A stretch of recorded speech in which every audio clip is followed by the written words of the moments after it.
Well, for more on this, I'm joined by Gary Baker, Head of European Equity Strategy at Merrill Lynch Global Research. Gary, good to talk to you. Not exactly the most optimistic results you have from the survey here, but nevertheless, you're actually saying there is room for sentiment to fall even further than it has done, and that we are now back to 2009 levels of risk appetite.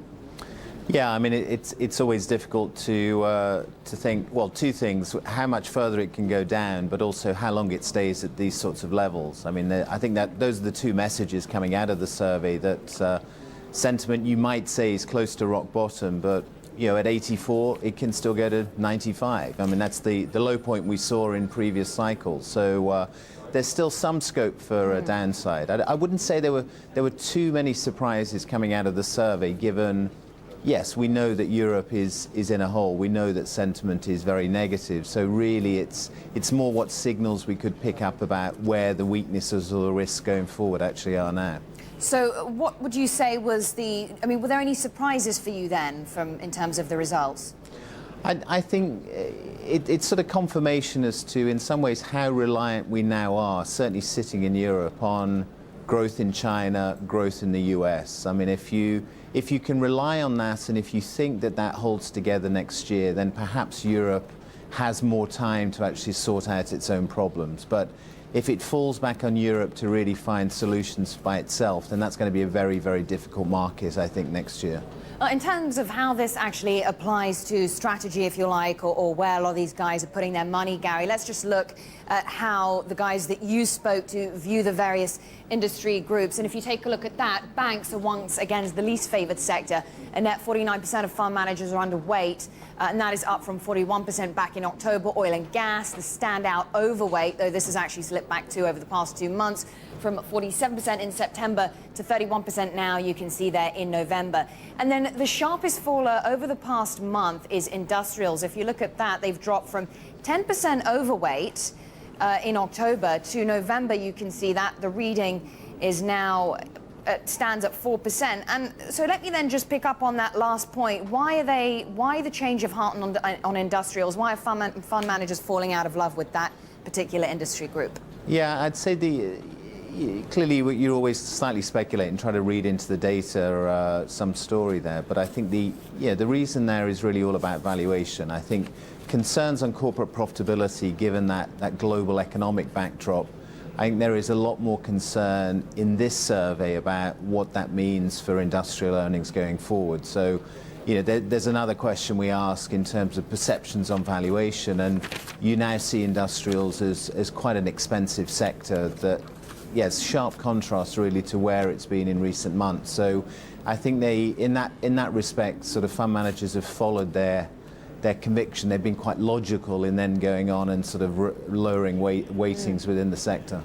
All right, and then if we just look at what your own house view is, Gary, you say that you're overweight. If we take a look at that, you say that you're overweight on defensive stocks. You mentioned energy, healthcare, telecom, specifically basic materials as well. You're limiting your exposure to cyclical stocks, those companies with a global presence, for example, metals and other basic resources. So that's very important. Interestingly, the standout region as far as you're concerned is the UK. What is driving that? Is it more down to what is happening elsewhere, perhaps? Yeah, it is. I mean, look, all of this is a relative game and relative preferences, I think. I think if you look at the lead that we're taking in equities at the moment, it's still coming from the bond market. And I think while you're still having the degree of volatility and spread widening in peripheral, but also core Europe, then the UK still looks as this sort of bastion of stability. Now, fine, you can question how long that may last, but I think at the moment that is clearly providing quite a strong anchor for equity market relative performance, even if overall it still can't totally escape from the contagion. And is that feeding through real benefits to UK companies? It's more debatable. I think at this point, you couldn't say there's a direct causal link through. Clearly, for some corporates who can refinance at those sorts of levels, at current bond levels, then yes, there is some direct benefit. But I think it's more about perception in terms of where stock market performance is, that maybe that's helping confidence, sentiment overall. I think at the moment we're seeing in the real economy that you can question how much of that is really coming through into helping actual growth and job numbers. Yeah. And interestingly, perhaps similar to the UK situation there, in terms of how investors are viewing these countries and indeed the stocks and the companies, the proportion of investors overweight, I noticed in US equities, rose sharply to a net 20%, and that's up from 6% in October. I mean, that's quite a difference as well. I mean, again, you were saying that we're relying on growth from China, growth from the US as well. Is there a sense that the US might be able to decouple from what's happening in the Eurozone? I don't think it can decouple. I think it's wrong to think that Eurozone can have a sort of a nice, quiet, discrete recession and no one else notices. I think ultimately that will be reflected in slower growth in the US if it continues. But I think the reality is that US data over the past couple of months has been better than expected.